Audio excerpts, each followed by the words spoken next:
So thank you everyone for tuning in for the second talk in the LSA CPD program.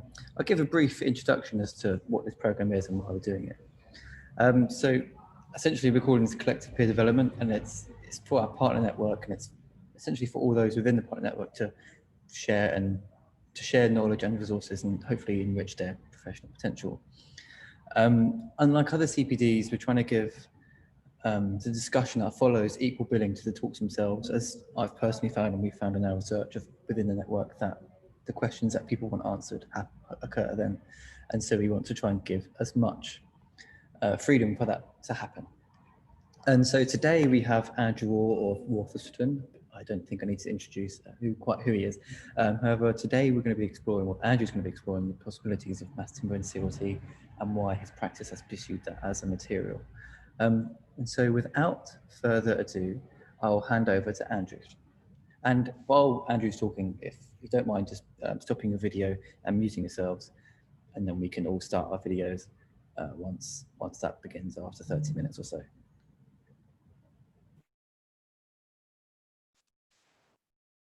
I can't hear you, Andrew, by the way. I can see your lips moving, but I can't hear.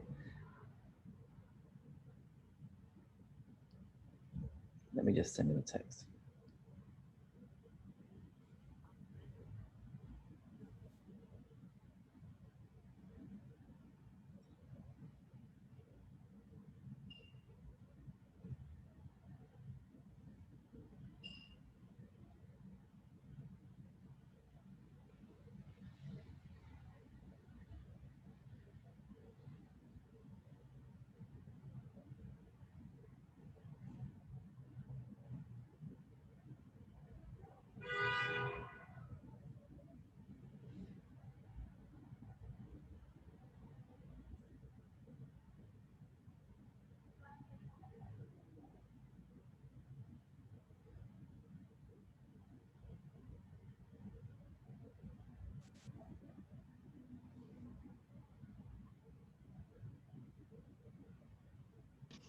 Can you hear me?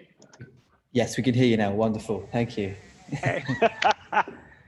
Sorry, right, sorry everybody. Would you believe it? I actually spilt water on my, not that one, I'm gonna do this one. I spilt water on my laptop. So,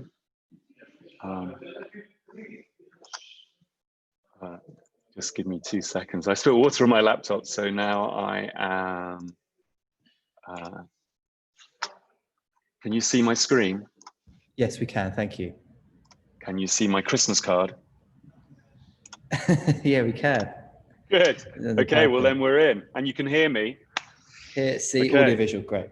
Perfect. So the first thing I'd say is if you get water on your laptop, don't plug it in, okay? If you leave here today with nothing else, know that. So hi everybody, thanks for joining today. So I'm Andrew Waugh from Waugh Thistleton Architects.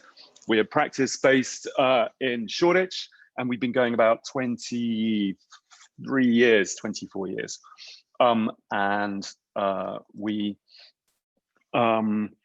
I just want to show you this picture, obviously, of another practice building. This is Norman Foster's brilliant Bloomberg Center. And in understanding more about this building, understanding why, not only why it beat us to the Sterling Prize, but also understanding how it was able to get the most amazing LEED certifications and incredible BREEAM certifications. Talking to the mechanical consultant who worked on this building, told me that they reckon about £100 million was spent over and above what was necessary for building regulations on different systems and gizmos in order to get those kind of superlatives of achievement. And yet, if they put a poster up outside the front door that said, put a jumper on in the winter, or one that said, take your jacket off in the summer, then they wouldn't have needed to spend any of that money. And the reason why I introduced that idea is twofold, really. One is about the difference between carbon in construction, carbon in buildings, in operational carbon, and in materials carbon. And the conversation has been for decades really all about operational carbon, all about more insulation and triple glazing and sort of passive house, Tupperware type buildings, you know, where you kind of where we're looking at increasing amounts of systems and stuff and putting those into our building. And we've been kind of thinking sort of increasingly that actually, you know, building regs pretty good, you know, and if you meet building regs with your building, I live in a new house that meets current building regulations, and it's really warm with very little effort. And if you open a window, even when you open the front door, you kind of ruin a lot of the kind of systems that are around the place. And so actually kind of reverting to perhaps a simpler architecture, encouraging people for behavioral change rather than increased amounts of systems, I think is probably a more judicious kind of use of carbon in construction. And this is from Turner's, as a contractor in the States, and this is their analysis of a typical kind of multi-story, multi-family apartment building. And we measure carbon in the Western world over the lifespan of a building is sort of notional 50 years. And operational carbon after 50 years is about half that carbon, and the materials, the carbon footprint of that building after about 50 years is just less than half of the carbon. But actually, we don't really have less than 50 years. We have about 20 years. So actually, after 20 years of that building, really the materials, the processes, the construction process that goes into that building is more than 2/3 of the carbon footprint of that building. So actually understanding really what the implications of the kind of the nature of the design, of the nature of the materials, the construction process that you're looking at is actually really what we need to be thinking about in terms of reducing our carbon impacts in construction. And so we don't generally kind of look at LEED or BREEAM or those other sorts of kind of checklists too often. And we kind of try and think about our architecture that's something more aspirational, something that looks to see how it can improve the current situation, improve the current condition in many different ways. And we're quite vocal about that. So as a practice, we encourage marching, and we always break for a bit of protest, or did break for a bit of protest. And also one of the founders on the steering committee of UK Architects Declare. We're now over 1,000 members, over 6,000 worldwide, 26 different countries, which is very exciting, and doing lots of work toward COP26 at the moment and what we can do around that. But just to talk about our work a little bit more. So we've been building in engineered timber for about 20 years. We completed our first building in 2003. And in 2008, we built about 3 or 4 by then. And in 2008, we built Murray Grove, which is a 9-story, 29 apartment building in Shoreditch, made entirely of cross-laminated timber from the first floor slab up. So external walls, internal walls, lift shafts, staircases, everything. And it was a really kind of joyous process. We continue to kind of to think about that and enjoy what happened there. So we have really simple construction. So 75mm angle brackets on the floor, 4mm screws, 100mm screws. I'm just trying to tell everybody in my office to be quiet. So if you just bear with me. Sorry, I forgot to tell everybody that I was talking today. So really simple kind of plastic ties in the ceiling here, bringing all the services through. So no hammer drilling into concrete and steel, really simple process. So much less waste through prefabrication, much quieter, no power tools on the site. So fewer deliveries and 80% reduction in traffic to the site, which makes a massive difference, and far lighter weight. So weighs about 1/5 of what a concrete building would weigh. And we made a very clear decision in the practice that we would be very very open about what we were doing, very kind of try and be as collaborative as we could, very much about kind of publishing material, open source. So anybody who's ever rung us up and asked us for construction details or how we've solved an acoustic problem or a fire issue or anything like that, we made up our mind very early to be completely open about that and to be quite evangelical about this system of construction. And in 2012, along with two friends, we sold our flats and our cars and children and pets and stuff, and we bought this piece of land in Shoreditch, a small piece of land, and designed and got planning consent for this building. So the 3 apartments, I hope you can see my mouse, but you can see across the top of the building 3 triple height apartments, and it's the party walls between those apartments that hold the floor slabs up in order that they can be completely suspended over the middle of this building here, the middle unit of the building, which is photographic studio. So no columns, no beams within that space. So if you can see, really unlike the kind of idea behind Murray Grove, which is really cellular and about kind of honeycomb construction, the idea behind this building was it's really trying to understand what design opportunities might be available for a building using a completely new construction material.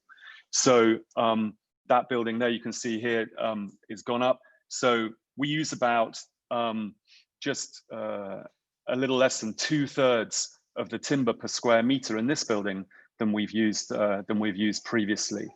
So you can see using strips of CLT rather than cutting holes in big panels and wasting lots of timber. It's primarily cut from strips and put together like that. So very light, very strong method of construction. And then in 2017, we finished the Dalston Works, which is particularly important to us, I think, because, you know, the idea has been that it was about thinking about how we could build high density urban housing with a vastly reduced carbon footprint, how we could do that, demonstrating that timber was a viable alternative for concrete and steel. So this project, 17,000 square meters, would have weighed 10,000 tons in concrete and less than 2,000 tons in timber. So about 2,300 trees, 800 people live and work in the building.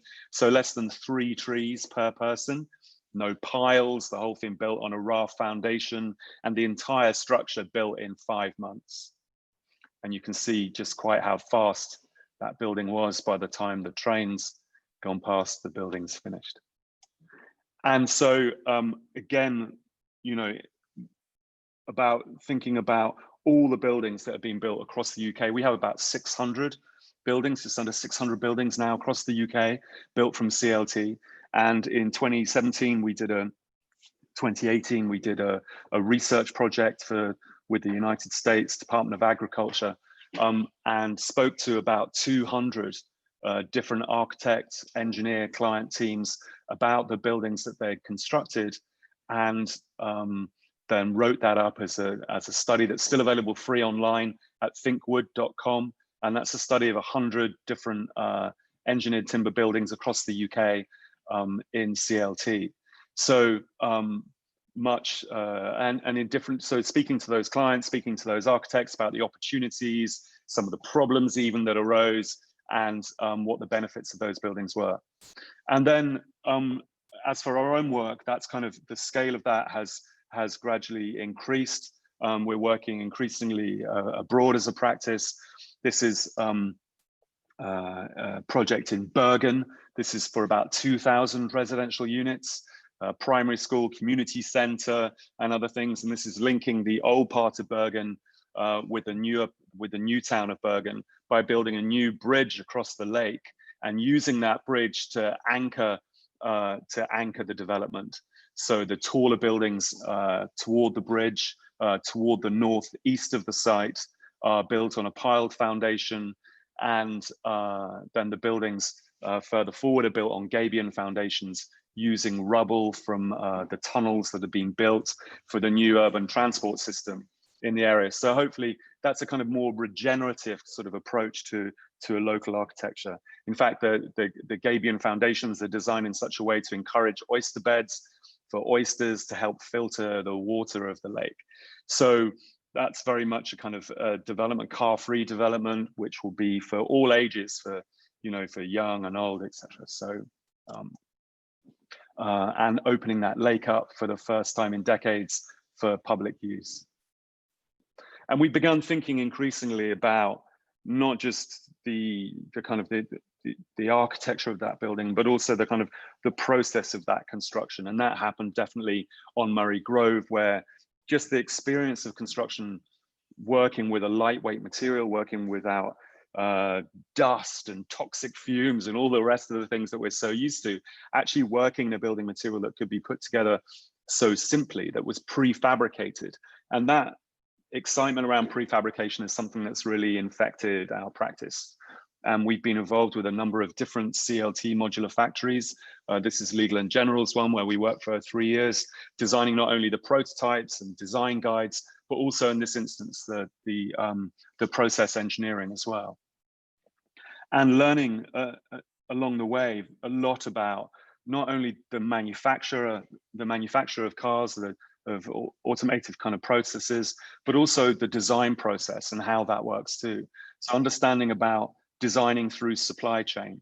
So having an understanding of what really is available in your palette, not making things up as you go along, but understanding actually how you could learn from other people within your own supply chain, understanding what manufacturers of different materials, of different parts, of different kind of you know, furniture for that building, and ending up with something that was kind of a better quality, of, you know, a better working environment.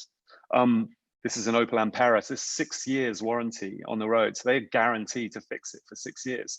In Japan, Seksui House, which is a Japanese modular housing developer, will guarantee your home for 65 years. They'll even guarantee to come and disassemble it for free.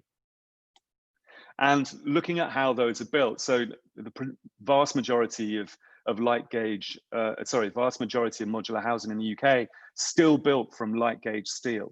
So for 1-2 bedroom unit, you're looking at about 700 different components, whereas in CLT and engineered timber, less than 25. So you can imagine the opportunity for variation. So when you're putting the timber through a cutting machine, the way in which that timber is cut can change each time a panel of timber goes through the CNC machine, and yet the process remains exactly the same. When you want to vary a design with light gauge steel, you have to change the jig. Once again, you're relying on the kind of like on sort of human input to make sure no mistakes are made. So you've got 700 instances with all the different connections in those. And yet with timber, you have a much more solid, much more robust, and actually much more adaptable structural kind of skeleton from which to, or chassis, if you like, from which to begin to think about kind of designing those buildings. And we've written a number of design guides, this one for Swan, available through Swan. And this isn't just about, you know, waterproofing and connection details. It's all about why we should be building in modular. It's all about opportunities for quality, opportunities for choice, how maybe to kind of begin to rethink the whole nature of kind of DFMA as part of an architectural kind of working process, stage working process. And so this is half of a CLT modular 2-bedroom home apartment, and this is getting craned into place. And this is that development in Tower Hamlets in East London, 100% affordable use, which will be completed early-ish next year. And this kind of like excitement about modular, about prefabrication, about systems of construction was something that was a conversation that was very much shared with Vitsu in the design that we worked on with them. So the idea there that we would have a factory that was as efficient as their shelving system, as adaptable, as kind of as extendable, and really as and aspiringly, or aspired to be as precise. So this system of kind of like you can see here, the north glazed roof light. This is the external skin of that of the Vitsu HQ going on using softwood CLT, and inside kind of taking very clear note of developments that had been done that were ongoing in terms of engineered timber, using here both hardwood CLT and hardwood laminated veneer lumber for both the columns and the beams of that structure. So this is an incredibly hardwood LVL using kind of using beech from Central European forests is incredibly strong. So about as strong in section as steel. So you can see this beam across the top is about 25 meters long, about 550 mil deep. And that kind of fascination with those sorts of systems really led us to be part of this European consortium that is now running a research program for the European Union Horizon 2020. So we're one of 21 different people from 12 different teams and 12 different countries researching about systems construction in timber. And we're leading the first year's work packages for them at the moment. And that really is about that understanding, as I was talking about before, the kind of the confluence of sort of, you know, people of climate change, of the impact of construction on our climate, and also of kind of increased urbanization and the kind of the dire need for housing that we have across European capitals. And that if we were to continue doing that in concrete, the amount of emissions caused by that would mean that we really wouldn't be able to meet our Paris targets. And yet by building in timber, by storing carbon within the buildings that we're proposing, that will enable us, not only not stop us from reaching our Paris targets, but enable us to help reach our Paris targets. And that's looking at different types of design for manufacture and assembly, looking at different types of structural systems, and looking at reversible systems, so the ones that we can plan as office or as residential, and how those can be kind of crossed over and used for different things, different types. And also looking at different structural systems within that, so post and beam, post and slab, platform construction, that's panel on top of slab, platform, different types of honeycomb structural systems, hybrid modular, that's using structural kitchens and bathrooms as a sort of a spine, and then flat packing the slabs, flat packing the floors, and a full volumetric modular. So lots of ranges of systems in that study, and turning that into a parametric modeling system for design and manufacture. And those just kind of like really initial sort of shapes that can be generated from that parametric, from those parametric systems. So real variation. And we realized that we must be doing something right, because the concrete industry has felt sufficiently, I don't want to say threatened, because it's not really about that.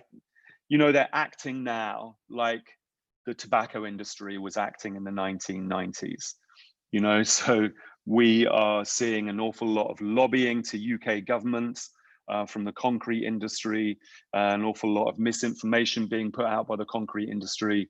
So I think it's, you know, and I show these slides a lot because I think it's really important that people realize that actually there's a lot going on outside of, you know, in terms of lobbying, in terms of kind of disinformation. Now that leads us to one of the research projects that we've just embarking on now, which is how we can actually circumvent UK regulations. Not circumvent, it's totally the wrong word, sorry. How we can overcome recent changes in UK regulations through actually looking at the design of those buildings by not having flammable components on the external facade, but actually how we can use entirely timber structure and then non-combustible external facade. So this is something that we're working on with different fire brigades, with insurance providers, with approved inspectors.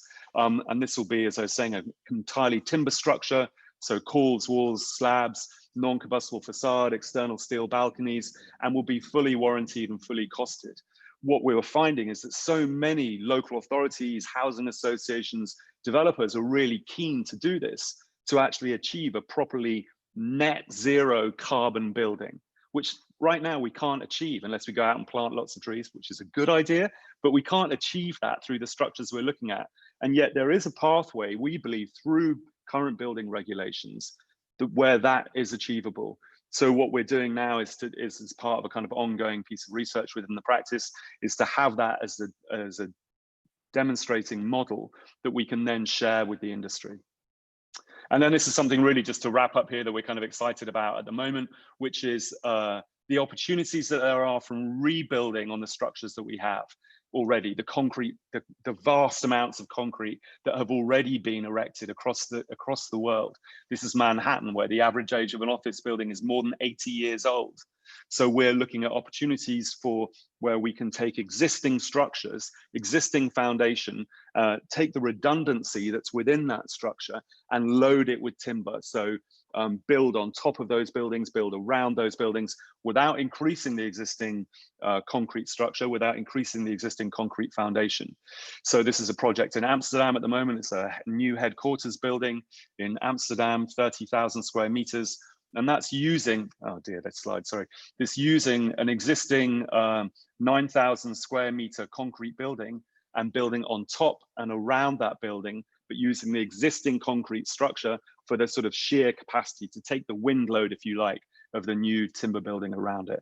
We built one like that in Cambridge Heath Road already, and we have projects like this in other places. And also using that DFMA system. This is a new building in Milan at the moment, 25,000 square meters, using a completely prefabricated structural system entirely of timber.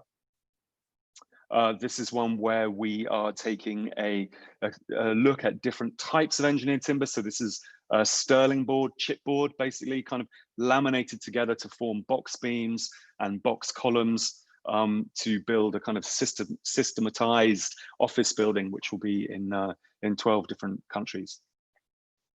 So at the moment, although we don't have much residential work because of the change in regulations since Grenfell, we do have a lot of commercial work. So what we're finding is that the commercial world, the commercial development world, where they are responding to calls from investment companies, from pensions for greener investments, actually as a far more kind of dynamic development market, if you like, are actually talking to us about what we can do in timber, what kind of office buildings can be built in timber, with the understanding that that's not only beneficial to for their investors, but also that the occupiers of those buildings are increasingly looking for more natural surroundings, timber buildings with kind of having kind of all the sort of the biophilic kind of properties that go with that. And this is the number of tree seeds that took to grow the trees that built Murray Grove. Thank you very much. Thanks, Jason. That's me. Stop sharing. Thank you very much, Andrew. So sorry if there was any background noise there. That was there. No, there wasn't, but we could see you maybe speaking to your getting colleague. Grumpy. Can you see me getting grumpy? Stern look. Anyway, okay. We have one question from. So this is the part where obviously the floor is open to questions, but if you want to unmute or stop your video and go ahead. But I'll read a question from Jack Bowen, who's put it in the chat. He said, he asks, could you talk a bit about the resistance in planning you received in a post-Grenfell world? I think you kind of touched on that later on in your talk, but yeah, no resistance from planning. In fact, the opposite from planners. I think planners have been really keen to understand what we can do, what is physically possible. I mean, it's really upsetting, that kind of the tragedy that was Grenfell, the kind of, that the Hackett report came out, said that there were no changes necessary in building regulations, but actually changes were necessary to the systems and the processes of construction. So we don't change any of those, we just change the building regulations. We exempt materials like PVC windows, components like PVC windows are exempted from that changing building regulations, even though it was PVC windows that melted and fell out and allowed the fire to spread. So I think a really kind of quite horrifically cynical response to Grenfell, and one that that timber construction has suffered from. And I think that that building in timber is really is the kind of is a solution to the kind of intense amounts of carbon that are produced by concrete and steel. And so I think it is, it's problematic, it's difficult, and we're doing our best at the moment to find ways of working within those changes to building regulations and still building timber, but also encouraging the building industry, encouraging the timber industry to do increased amounts of testing, to to draw on the testing that's been done globally in timber. Because don't forget, every other country in the world are changing their building regulations to promote the use of timber. Only in the UK, in Brexit Britain, do we stand alone and shoot ourselves. What policies are they using to promote timber use? And you talk about working within UK building regulations, but from your observations of one working within different countries. So that's about encapsulating the timber using plasterboard to fireproof the timber. And the encapsulation is the way that's kind of currently is the way that building regulations recognize as a kind of as the primary sort of means of fireproofing timber. You mentioned, sorry, if anyone else has any questions, please do just interject and start speaking. But I naturally have always quite a few. I noticed a stat from one of the early slides about the reduction in traffic. I was wondering if you could, onto the side, I was wondering if you could elaborate how that was achieved. Prefabrication predominantly. It's prefabrication, okay, and also because the building's so much lighter, you're able to get more on a truck, so you have fewer deliveries. And then when you prefabricate, you massively reduce construction traffic as well. What was in the Egan report? Something like, that's a long time ago, but we haven't got any better. And something like, I can't remember the exact percentage, but something like 20% of materials that arrive on site are thrown away. That's crazy. That's great. Probably even more. Yeah. In terms of, and as well, with no power tools being used, because everything just kind of clipped and was glued into place, etc. Absolutely, yeah. I mean, cordless screwdrivers. So, but no jackhammers, no grinders, none of that kind of like, incredibly loud kind of sort of toxic fume, kind of smoke generating type materials. And in terms of the UK, how much convincing are you having to do with clients with regards to working in this kind of method? Well, the clients just want to know a way that they can do it. I mean, the clients are chomping at the bit, frankly, especially commercial clients, but increasingly, housing associations, local authorities. The trouble that you have in the residential market, I think, is that, it's a market where the demand far outstrips supply. So that encourages incredibly conservative kind of responses. Especially in terms of carbon, you're kind of, it's about kind of, as one housing developer said to me once, it's about kind of, designing the sufficiently mundane, something that nobody will hate. But if nobody hates it, then you can sell it, So I think that, the kind of the level of ambition in the commercial market is far higher. Yeah, sure. So we're seeing much more kind of innovation there than we are seeing in residential property. I've got a question from Christopher Moore here, and I read it out. He says, do the prefabricated modules have the plasterboard fireproofing, profited and airtightness issues dealt with? Pre-fitted, I think. Yeah. Oh, yeah, yes. Sorry, yeah, I read that.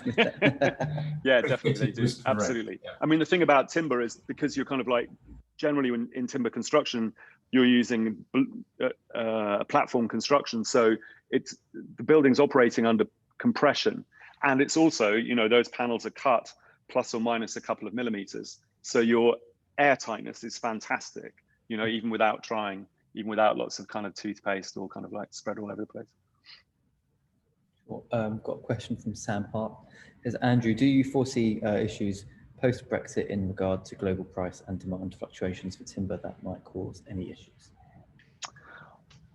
I hope not. I hope not. I mean, who knows what craziness Brexit might bring?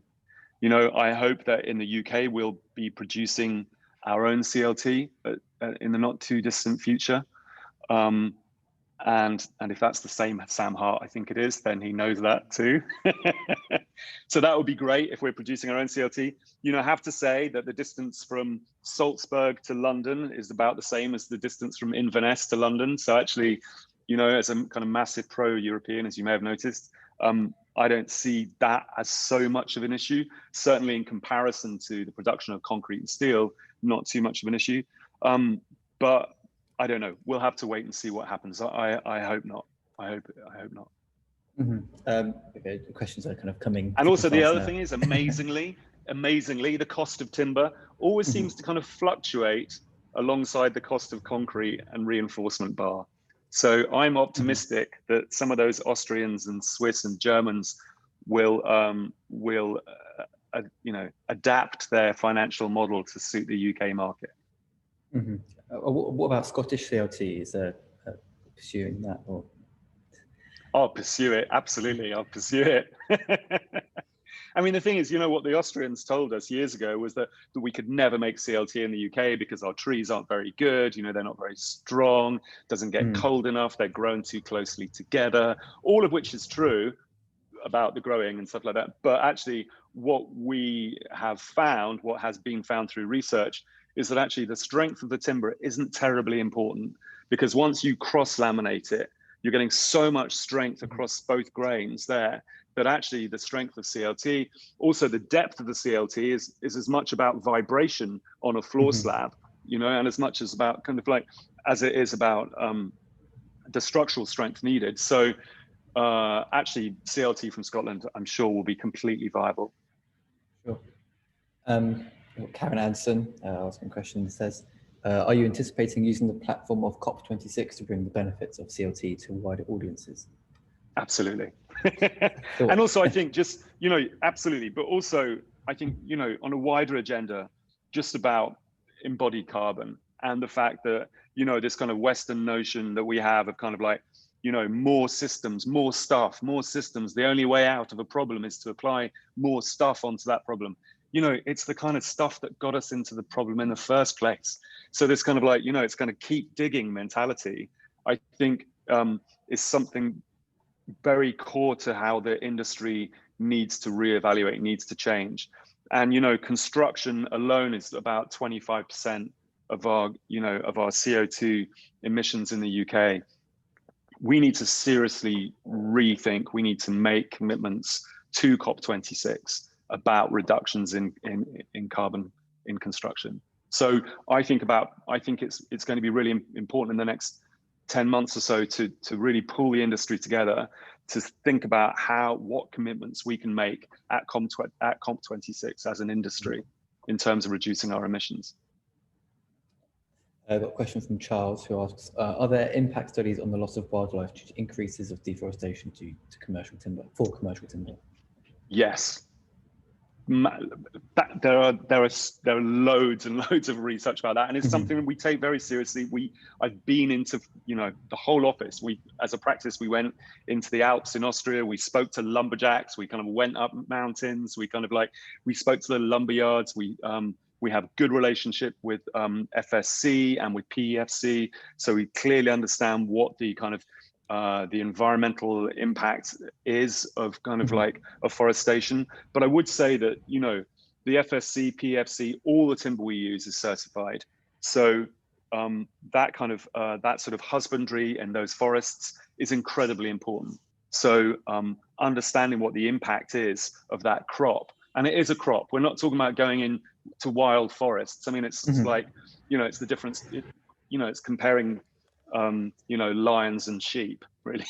This is farming for sustainable harvested timber, not big game shooting. We've got a question from Chris. It says, do you employ additional sacrificial timber thickness to provide an insulating char layer for fire protection? Yes, that has been a strategy that we've employed previously. It's not, and it is a strategy that we are using for fire protection in other countries, not currently in the UK, but certainly building regulations and fire regulations in other countries do promote that. So we know that a European spruce will burn at 0.76 millimeters a minute. So we know that if we increase the depth of the timber, actually the charring of that timber will protect it from fire, from intense fire. So yes, we do use that. There's an incredible amount of testing that's going on at the moment around that. So yeah, so we're always kind of you know, keeping ourselves aware of what current fire research is saying is the best routes. Sure. Would you think would it be right to say that your approach is material first, design second? Is that the right way of describing it? Or, and that's not a criticism at all. That's no, I know, but it's just like, it's such a kind of like question that seems to apply to architecture and nothing else. Yeah, so you know, would you kind of like, do you know what I mean? If you're a sculptor, would you say that you kind of like, you know, would you say to kind of like Barbara Hepworth, are you a materials-based sculptor or a kind of, you know, I mean, it's kind of like, I think that actually, you know, the notion that you could design a building without really thinking about what it was built in has always seemed to me to be ridiculous. You know, and we had a very well-known, internationally well-known practice come to us recently, said, we've designed a building and what we'd like to do is talk to you about how we could do it in timber. But it's all designed, so we don't want any help on the design. And it's just like, I mean, you know, anyway, I mean, the notion of architect as master builder, you know, seems to have been completely lost, you know, and the kind of like the sort of cultural dead end that we've been in kind of terms of architectural exploration, it seems to me, for the last 20 years, hopefully, you know, hopefully the kind of the response to kind of like our impact on the climate will help to overcome some of the terrible architecture that's been going on in recent years, I think. I've got a question from Toby, which came from earlier, which I realised I'd missed. It says, in terms of cost comparisons, how would CLT construction compare to the current systems which prioritise concrete? Well, we were talking about this the other day, actually, about you know, we built 25 CLT buildings in the UK now, and of those 25, I think 4 of them were commissioned in timber, and the other 21 we've had to persuade people through cost and program, through cost efficiency, that those buildings were better to be built in timber. So we've had that kind of, and you know what, and which was really frustrating for many years, you know, where we saw kind of like architects in other countries, in France, in the US, in Canada, where they were being, you know, literally paid to build buildings and paid to design timber buildings, you know, that we were having to prove the cost efficiency of timber because we had such less encouragement from government, you know, from regulation around carbon compared to other countries, far less kind of encouragement to use bio-based materials. But actually, you know what, in hindsight, having to design those buildings to really strict cost and program criteria, I think really honed our kind of skills in terms of understanding how the materials should go together, understanding how you design with kind of, you know, material efficiency in mind. So I think it's been kind of really beneficial to us as a practice, although, yeah, a bit frustrating. But now we're getting people are coming to us and asking us for timber buildings, and we're able to do them cost efficiently. I've got another question from Aphrodite, who asks, what is your advice on foundation/ground floor structure design in exposed locations in order to avoid building concrete foundations/block work on ground floor levels? Yeah, that's a difficult one. You know, it's often about the shape of the build, because you're not talking really about gravitational load when it comes to foundation for a timber building. You're talking more about kind of uplift, you know, the wind load, the P delta force on the building. So, you know, if you imagine it's like a vertical cantilever that you're talking about with a building. So, you know, the foundation's holding that cantilever down. To do those in any other material apart from concrete, you know, is difficult. I think it's something that we need to research, that we need to think about, that we need to encourage engineers to look at. We need to encourage our clients to pay engineers decent fees, because, you know, the less you pay an engineer, the more concrete you get, right? So, and avoid basements. avoid the use of basements where we can. Okay, that's interesting. And could you maybe elaborate on how you essentially sell to a client, you know, avoiding the use of the basement? What kind of conversations are they like? I guess it's, you know, about program efficiency, about reductions in costs, looking at the impact of basements, you know, and we're not able to, you know, to always avoid the need for basements, but we look to reduce the amount of basements as much as we can, or basement building as much as we can. Mm-hmm. And in terms of embodying these principles, which you discussed like right now, what have been your influences as a practice? Where are you learning about the new techniques, or what's available to you as a practice to employ? Well, that's a good question. So kind of, you know, when we were, I mean, there's one of the exciting things about building in this kind of new material is the sort of like, is that it's a global conversation, you know, is that there are other practices around the world doing the same thing, but not many. Like there's still few enough of these buildings going up that you can kind of keep track on nearly everything that's going on around the world. So many people to learn from. And we've worked closely on a few projects with Shigeru Ban, which has been an amazing education. I think that there are lots of incredible engineers working in timber engineering at the moment, which has been really inspiring.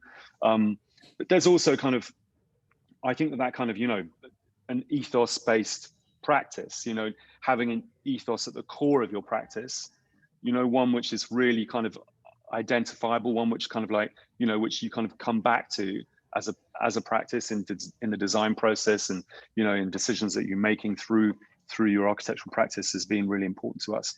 And you can see that in kind of, you know, whether it's like Buckminster Fuller or the kind of, you know, that sort of process of design and construction has been very important to us, is very important to us. Thank you. And another question from Charles, who asks, does the cost of the transportation of commercial wood outweigh the long-term impact of CO2 emissions from concrete? No. Okay, well, there you go, Charles. It's really tiny. It's as a proportion of, you know, of the carbon footprint of the building. It's tiny. You know, you are, if you think about, if it's a timber residential building, you're carrying your walls, your floors, your lift shaft, your staircases, your external walls. Everything is so much lighter. You're carrying those on reduced amounts of, you know, of trucks. I mean, on our Dalston Lane building, we had 94 deliveries of timber from memory, and you know, it would have been over 1,000 concrete mixers coming to site, plus all the kind of steel, plus all the kind of everything else that would have been involved, plus all the site waste, all the skips, etc. So actually, in comparison to a reinforced concrete building, it's really minimal. Okay. I've got another question regarding trees. This one from Chloe. I can see it. I'll read it out, but so you can read it as well. What is the average amount of time from tree planted to use in a CLT panel? How much carbon is sequestered when the tree is living versus in the building? Brackets, is there a difference? Do you see any commercial interest in large companies having their own tree farms to harvest from? Oh, what a fabulous idea. I love that idea. That's interesting because you can see, I mean, there's a lot of, you know, larger developers at the moment are, you know, carbon offsetting at such a massive volume that actually, if they were to call those trees their own, you know, like those Cambridge colleges, Oxford colleges that you hear about that have their own oak plantations where they, you know, where they keep timber to renew the kind of, you know, the hammer beams of, you know, of King's College and all that stuff. The idea that actually a commercial developer would have as part of their, you know, part of their offsetting, actually kind of almost like a named forest, I think is lovely. Where's Chloe's question? So the average amount of trees, about 60 years for a European spruce to reach maturity. That tree is then cut to about 1.5 meters from the kind of soil level, and so that's allowed to decompose back into the soil around it to help maintain the nutrition within that environment. All the branches are pulled off right there and then it's the log is taken to again to help the nutrition of the soil. Then the log is taken to the lumberyard, where it's kind of planked out. The all of the efficiency of a plank, depending on the tree and everything else, but it's not great. It's about 60% of a log volume, because basically you're making square things out of a round thing. But the excess is taken to be chipped for sterling board or for MDF, or actually used for bio-based energy generation within those factories. So they're kind of closed loop in terms of what they do. So the amount of carbon that's sequestered in the timber, which is about a ton of CO2 per cubic meter within that tree, so probably about 50% of that tree, I would say, kind of the carbon of about 50% of that tree is retained. Is that answering all of Chloe's comprehensive question? It seems to me, yes. With any commercial interest in large companies, yes, you kind of touched on that. Yeah. Christopher asks another question. With residential buildings for open market sale, there has been an inherent reluctance for lenders to avoid timber construction in preference to masonry. Have you seen any movement away from this in your projects?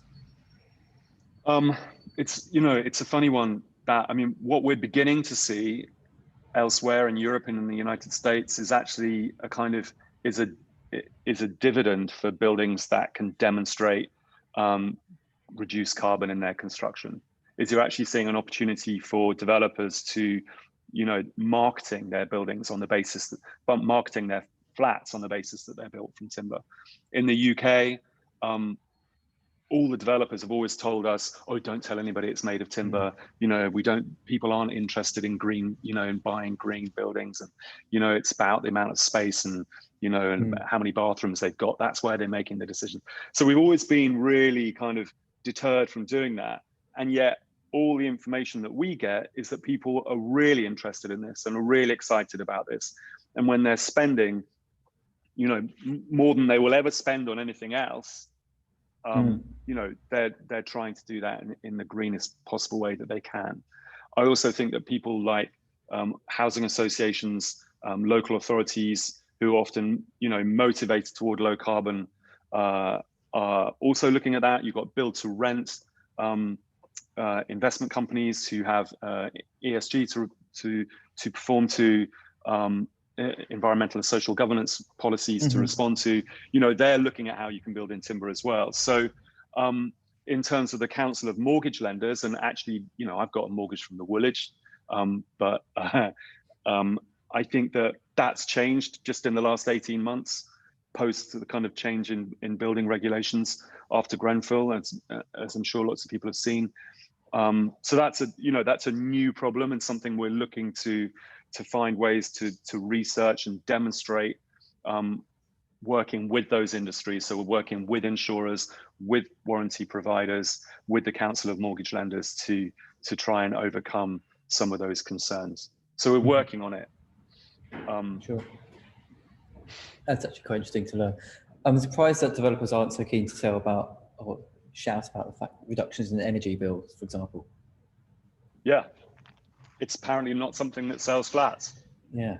But then you're talking about residential estate agents, and I'm sure there are lots of nice ones. But they're selling cakes to kids. That's what one of them told me once, is this, we sell cakes to kids. It's like there's such a sort of dearth of supply that actually, build it to the lowest common denominator, the nice white box. That's all they want to do. Another question from Sam Hart, who asks, do you think the changes to building regulations post-Grenfell will mean that potential UK policy changes, such as those announced in France around utilising natural materials in publicly procured buildings, won't now be feasible? I don't know the policies in France, so do you? The policies that he's referring to in France? Yeah. Oh, in France, there's a positive discrimination toward building in timber. Okay. So the French government about a year ago pledged that at least half of all government-funded construction would be in timber. And local authorities will ask you, if you're not building in timber, they'll ask you to demonstrate why you're not building in timber. Wow. So a massive push in France, you know, which is great. And that's already meant that they've got 2 new cross-laminated timber factories. They're producing their own CLT now in France. You know, it's been great. And the amount of sharing of knowledge in France in the industry has been incredible. I went to something a year or so ago, which was a lecture which was given by contractors, engineers, and architects on kind of like information knowledge sharing. It was just superb. I've got another question from Callum, who asks, I mean, I have to say that I think the change in building regulations is temporary. I don't see that as a permanent thing. I think it's a kind of knee-jerk reaction to Grenfell. You know, it was done on the 2nd anniversary. There were direct quotes in the minister's speech from sort of, you know, from misinformation that the concrete industry had put out. So I think that this is, you know, this is the result of lobbying and fear rather than, you know, a rational approach to construction. Yeah, I've got a question from Callum, who asks, how much have you looked at the long-term maintenance and repair of CLT structure, for example, following fire damage and risks to the integrity of the structure, even with charring protection? How much can be done to return the building to its as-built state after damage? So we know of a couple of fires in the UK that have happened in CLT buildings, and in both those situations, the fire put itself out and the CLT didn't need replacing at all. I do know of one in Germany where they did have to replace some of the structure, and you know, you get a chainsaw out, chop the structure out, put some more in. I mean, you know, in my own house, like the first summer I was away, my next door neighbor decided that he should have had another window in his bathroom, and so him and his dad got a chainsaw out, chopped the window out. That's furious. That's quite funny. Put it back in. So I mean, the adaptability of timber buildings is something that we all, you know, that lots of us kind of, I think, readily understand. You know, kind of, you know, the London kind of Georgian architecture, which is this kind of like, you know, these sort of solid party walls and then weak facades, and then kind of, you know, timber structure within, has allowed so much opportunity for adaptability, you know, over the centuries, and so much opportunity for renewing that structure as well, you know, as it's necessary. So I mean, some of the concrete buildings we're working with at the moment, extending you know, extending and adapting those buildings, such a nightmare. You know, such a nightmare. The kind of architect kind of, you know, blithely write, you know, remove 300 mil of slab, you know, and then the reality of that is some poor guy with a kind of like, you know, with a sort of jackhammer stood there for a year, kind of trying to punch it out. Whereas in timber, I mean, on a building, we just finished an office building where they changed, where the client revised the use from a general office use to co-working. And so we needed, because of the additional amount of people in the building, we needed to put another staircase in. We chopped out the floor slab and built a staircase in that building in about 10 days, over 6 stories. And even used some of the floor slab to build the staircase as well. What was that project again, sorry? That's Orsman Road, our office project in Shoreditch. Wow. I've noticed it's 2 minutes to 2, and I understand that you have lunch and everyone else has their lunch to get to. But with no more questions ready to go, I was going to ask, you know, what are 3 books people should maybe read to kind of follow up on this? What are the resources people should be looking out for? Wow, what a great question. I mean, the thing is, you know, it's a contemporary model, isn't it? So everything's available on social media. You know, all the kind of like, you know, all the kind of, there's some amazing blog posts, the US Department of Agriculture, Forest Service, Planet Arc is a great one in Australia, thinkwood.com in the US. There's so much great information out there. I think rather than published material, because it's such a dynamic, evolving kind of science, you know, basically such an evolving architecture, that it's just about keeping an eye on what's going on, really, because it's, you know, it's so new. It just gets better every day. Hopefully exciting times ahead. Depending if we get a deal in Brexit, we don't know. Here's hoping. Well, I think potentially on that note, I will arguably close the floor. But thank you for everyone for tuning in, and thank you, Andrew, for your time. It's been much appreciated. Pleasure. Thanks a lot. Cheers. Have a lovely Bye-bye. day. Bye-bye. And you. Bye.